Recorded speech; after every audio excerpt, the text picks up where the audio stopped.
Hi everyone, welcome to today's episode of Must Read Monday. My name is Dabney. I'm the young adult librarian with the Twin Lakes Libraries, and I use they, them pronouns. So we are kicking off the Teen Summer Reading Club program this week. I'm really excited. We're going to have a program here at the Hancock Branch Wednesday. It's Pirate Day, like everything about pirates. We're going to be doing some crafts, some activities, some games. We're going to have some snacks, all themed around pirates. And one of the things we're going to be doing is tie-dye. Historical pirates probably didn't wear tie-dye, but we've got some bandanas that we're going to be tie-dyeing, and also some things that are more like on point with pirates. But I hope you all will show up for that. It's Wednesday, 3:30 to 5:30. You don't need to sign up. You don't need to bring anything, just yourself, maybe some friends, and this is a teen program, so we would like you to be either a rising middle school student, middle school through high school, so come on over and have some fun pirate times with us. And we're also showing a movie on Thursday here, which is open to families, and we're showing the first Pirates of the Caribbean movie. Get excited. And why are we doing pirates? Because our summer reading club theme this year is Oceans of Possibilities. So everything we're doing is going to tie into that theme, and pirates are very on theme. They're on the ocean doing their pirating things. Okay, so this is the stack of books I selected for today, and we're not going to get intense with all of them because we don't have time. Look at this stack. You can't even see me. It keeps going down here. And I also brought a friend to say hello, because if you've been to the Hancock Branch, you've probably seen our resident skeletons. They just stay here year-round. On one of our shelves, we've got the skeleton and their friend. So just wanted to say hi to you since we're talking about pirates today. And I believe our skeletons did have some names at one point, but I don't remember what they are. So, okay, I'm just going to dive on in. Oh, very quick before we dive on in. I also wanted to say June is Pride Month, so I have been working on some bookmarks. All the LGBTQ plus books in our collection, these are like into different categories. We've got nonfiction, we've got graphic novels and manga, we've got historical, science fiction, and we'll have some more like fantasy, contemporary. And these will be displayed at the Mary Vinson in the teen room, and we'll also have some at the Hancock Branch. And then in the video notes, I will have links for you all to the Goodreads reading list for all of our LGBTQ books, as well as one that I put together for the summer reading program. All the books in the collection that I think tie in with the Oceans of Possibility theme. Okay, so pirates.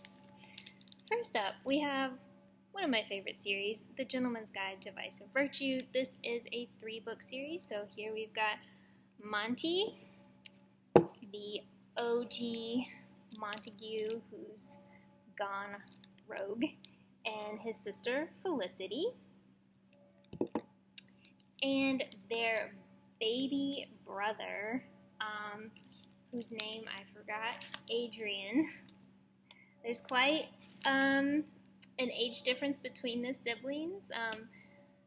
This book, the first book, takes place when Adrian is a newborn, and so these are historical fiction, but also with like some fantasy woven in, and all of them deal with pirates. The siblings all go on epic journeys, and in the midst of those journeys, there's pirates. So in this case, I'll just say the pirate crew that Monty runs into, who later Felicity works with, they are like the golden-hearted pirates. If you ever got captured by pirates, you would want these pirates to capture you, they're just like, wow, y'all are actually the best. So, what is this story about? So I've read this like multiple times, so I'm just going to kind of summarize. But, you know, back a long time ago, wealthy families would send their sons to like travel the continent to get kind of a tour before they're kind of like, okay, now you need to like settle down and do what you're told for the rest of your life. So Monty's always been kind of like a troublemaker to his family, drinks a lot, has a lot of relationships with people, and is also bisexual. And so his father's always been like really terrible and abusive to him. And so Monty's just really looking forward to his tour because he's going with his best friend Percy, and he's like, you know, this is kind of our last like hurrah to be together, and things don't go as planned, like at all. Things go off the rails really fast, and they are in deep trouble, in danger, on the run throughout Europe, and end up, let's see, Paris to Rome to all over. I wish there was a map. There's probably a map somewhere of like everywhere they go. But they do eventually. Hey, there is a map. Look at that. That's their trip. So they are like literally all over Europe. And anyways, I love this story a lot. I know some people have read it and they're like, oh, I just really don't care for Monty, but I love him. I love Percy. I love Felicity, who's in this book. She ends up traveling with them before she gets her own book. And honestly, just, yeah, it's one of my favorites. I don't want to give away spoilers, but it's like one of my favorite stories. And there's also like a little novella as well that's a part of this series. So, and we have all these in our teen collection. And not really a spoiler, but, you know, so like Monty is bisexual and his sister Felicity is asexual. And Adrian is heterosexual. And I loved his book. I'd been waiting a long time for it. And he is just so sweet. Like, such a sweet guy. And anyways, it's a really great series if you enjoy historical, you know, fiction with a little bit of fantasy. Ooh, my books are falling over in them. Okay, I'm getting into some more. This one I read a million years ago, Hostage 3. This is about like actual present day pirates. So I'll just read you the summary. Okay. My name is Amy Fields, but the men call me Hostage 3. The last thing Amy planned to do this summer was sail around the world trapped on a yacht with her father and the stepmother. Really, all she wanted was to fast forward to October, when she'll turn 18 and take control of her own life. Aboard the Daisy May, Amy spends time sunbathing, dolphin watching, and forgetting the past as everything floats by, until one day in the Gulf of Aden, another boat appears, a boat with guns and pirates, the kind that kill. Immediately, the pirates seize the boat and its human cargo. Hostage 1 is Amy's father, the most valuable. Hostage 2, her stepmother, and Hostage 3 is Amy, who can't believe what's happening. As the ransom brokering plays out, Amy finds herself becoming less afraid and, even stranger still, drawn to one of her captors, a teenage boy who wants desperately to be more than who he has become. Suddenly, it becomes brutally clear that the price of life and its value are two very different things. This one's more of like realistic thriller type story. Then, let's see. We're just hopping all around. We'll do another one then. I haven't read this one yet. We have this series at the Hancock Branch. There's 2 books. Daughter of the Pirate King. So, okay. Sent on a mission to retrieve an ancient hidden map, the key to a legendary treasure trove, 17-year-old pirate Alosa deliberately allows herself to be captured by her enemies, giving her the perfect opportunity to search their ship. More than a match for the ruthless pirate crew, Alosa has one thing standing between her and the map, her captor, the unexpectedly clever and unfairly attractive first mate, Raiden. But not to worry, for Alosa has a few tricks up her sleeve, and no lone pirate can stop the daughter of the Pirate King. Dun, dun, dun, dun. Anyway, sorry, I just noticed there was a quote at the beginning from the Pirates of the Caribbean movie. So, I'm going to read this. I always want to read everything I end up talking about because I'm like, but then time. I don't have enough time. Up next, we have Dark Shores, which I love this cover. It's really cool. I have not read this one either. In a world divided by meddlesome gods and treacherous oceans, only the Marin possess the knowledge to cross the endless seas, but they have one mandate: East must never meet West. A pirate with an iron will. Terrariana is second mate of the Quincence, an heir to the Marin triumvirate. Her people are born of the seas and keepers of its secrets, but when her closest friend is forced into an unwanted betrothal, Terrariana breaks her people's mandate so her friend might escape, a choice with devastating consequences. A soldier with a secret. Marcus is the commander of the 37th, the notorious legion that has led the Celandor Empire to conquer the entire East. The legion is his family, but even they don't know the truth he's been hiding since childhood. It's a secret he'll do anything to protect, no matter how much it cost him and the world. A dangerous quest. When an Empire senator discovers the existence of the Dark Shores, he captures Terrariana's crew and threatens to reveal Marcus's secret unless they sail in pursuit of conquest, forcing the two into an unlikely and unwilling alliance. They unite for the sake of their families, but both must decide how far they are willing to go and how much they are willing to sacrifice. So this first book in the Dark Shores series, which we have at the Mary Vinson. Let's do one I have read. In Deeper Waters. I love this cover as well.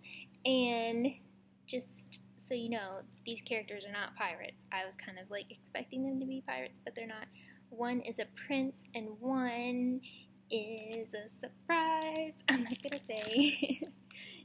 But there are pirates in this story, and there's lots of sailing and journeying on the ocean, so it definitely ties in. And there's other things that also tie in. Okay, most princes would be eager for their coming-of-age tour, but Tal isn't most princes.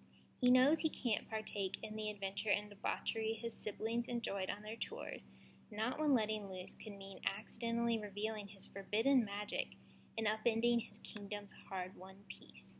But when his ship's crew rescues a mysterious prisoner from a burning derelict vessel just a few days into their journey, his world changes. Tal is surprised to feel an intense connection with the roguish Athlin. So when Athlin leaps overboard and disappears, Tal feels responsible and heartbroken, knowing that Athlin could not have survived in the open ocean.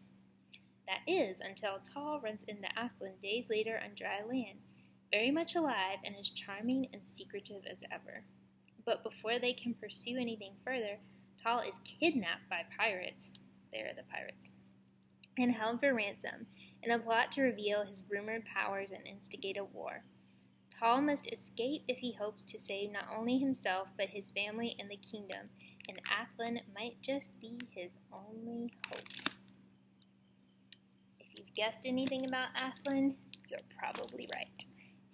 Okay, another one I want to read, A Clash of Steel. This is a Treasure Island remix. There's been a series coming out where there's been remixes of classic books. So this is one of them. Ooh, and there is a map. Love a map. The other side of the map, if you didn't see it. Okay, Also, I really love this author, C.B. Lee. They write the Sidekicks series, which I really like. Okay. When hunting a legend, be sure you don't become the prey. 1826. The sun is setting on the golden age of piracy, and the legendary dragon fleet, the scourge of the South China Sea, is no more. Its ruthless leader, a woman known as the head of the dragon, is now only a story, like the ones Xiang has heard all her life. She desperately wants to prove her worth, especially to her mother, a shrewd businesswoman who never seemed to have enough time for Xiang. Her father is also just a story, dead at sea before Xiang was born. Her one memento of him is a pendant she always wears, a simple but plain piece of gold jewelry. But the pendant's true nature is revealed when a mysterious girl named An steals it, only to return to Xiang in exchange for her help in decoding the tiny map scroll hidden inside. The revelation that Xiang's father sailed with the dragon fleet and tucked away this secret changes everything. Rumor has it that the legendary head of the dragon had one last treasure, the plunder of 1,000 ports hidden away on an island shrouded in mist. Xiang is convinced that this map could lead to the fabled treasure. Captivated with the thrill of adventure, she joins An and her motley crew in pursuit of the island. But the girls soon find that the sea, and especially those who sail it, is far more dangerous than the legends led them to believe. So yes, I am very excited about this because I really enjoy the story Treasure Island, but like even more than the original story, I like all of the adaptations of it. Even like, I really love Muppet Treasure Island. I know that might sound silly, but it's great. Tim Curry is great in that. And then I really love the movie Treasure Planet, which is so good. And then there's been other shows and books spinning off of it, and it's always cool to read them and see what changes and what stays the same. And we've got a few more books left. Black Hearts, getting back into the historical pirates. The pirate Blackbeard was known for striking fear into the hearts of even the bravest sailors. But once he was just a young man who dreamed of abandoning his rigid life to chase adventure in faraway lands. Nothing could stop him until he met the one girl who would change everything. Edward Teach Drummond, son of one of Bristol's richest merchants, has returned from a year at sea to find his life in shambles. Betrothed to a girl he doesn't love and sick of the high society he was born into, Teach dreams of returning to the vast ocean he calls home.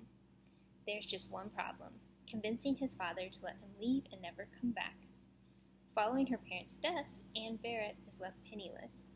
Though she's barely worked a day in her life, Anne takes a job as a maid in the home of Master Drummond. Lonely days stretch into weeks, and Anne longs for escape. How will she ever realize her dream of sailing to Caraca, where her mother was born when she stuck in England? From the moment Teach and Anna meet, they set the world ablaze. Drawn together by a shared desire for freedom, but kept apart by Teach's father, their love is as passionate as it is forbidden. Faced with an impossible choice, Teach and Anna must decide whether to chase their dreams and go, or follow their hearts and stay. And this is the first book of a 2-book series. This is not a teen show, but I recently watched Our Flag Means Death, where Blackbeard is one of the main characters, and I loved it. It was great. Probably not at all like, canon historical Blackbeard, but whatever. I'm not worried about that. And then our final fiction book, Bloody Jack. This is kind of a classic YA book, and we have the first book in our series in the collection, but we don't have the rest of the books. So if you do end up reading this and wanting the other books, you can get them sent to you from Pines. Okay. Adventure and Deception on High Seas. Life as a ship's boy aboard HMS Dolphin is a dream come true for Jackie Farber. Gone are the days of scavenging for food and fighting for survival on the streets of 18th century London. Instead, Jackie is becoming a skilled and respected sailor as the crew pursues pirates on the high seas. There's only one problem. Jackie is a girl, and she will have to use every bit of her spirit, wit, and courage to keep the crew from discovering her secret. This could be the adventure of her life if only she doesn't get caught. I also really love stories about, like, you know, especially like historical stories where like girls are having to like dress up as boys and like try and blend in and everything.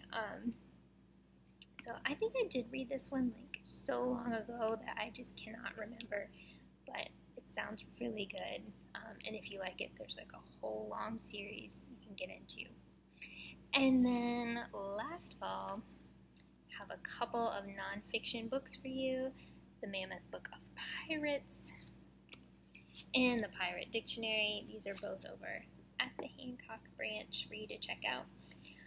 So that's our book selection for today. This is not an exhaustive list. There's probably other books in our collection about pirates that I just didn't remember or that were checked out.